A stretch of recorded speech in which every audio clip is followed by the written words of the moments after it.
бира в ръката носи бира, дано дъждът не завали, протестът му да провали. МВР-то в София е бухелка на властта, изградил КПП-та, бирата му бе отнета.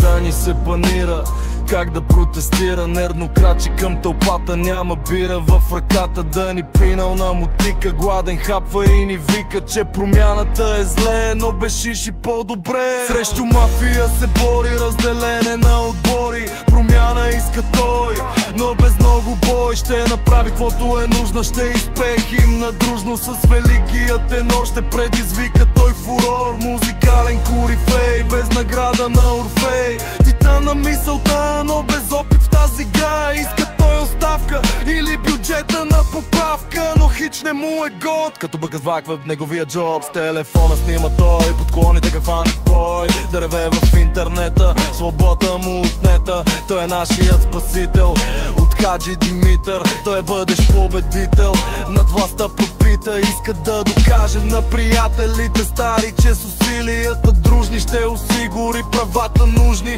Не на мафията, не на шиши, осигуровките не пипа, администрация ще реформира, господството ще анулира, държавата ще освободи падилки пелкови за по-добър живот на тета и народ. Да ни протестира, напрежението ескалира, не му дава мира, не му трябва бира. Първо за бюджета, после за оставка, не иска да го тъпчат като е силна мравка. Тази власт порочна, нагла и безочна, иска той да я свали, нещо да се промени. Вдига той плакат, химна пее пак, Шиши и Борисов, кой му ги натриса? Да ни протестира, провокатори възпират, да не чупят, да не палят, да не бият и ругаят младежи с брати, маски татуси, ултраси на Левски, спонсорирани от Певски, избири в стъкло, правят мазало, скрити под качулки, чупят не патрулки, да ни се ядоса на протеста е от 8.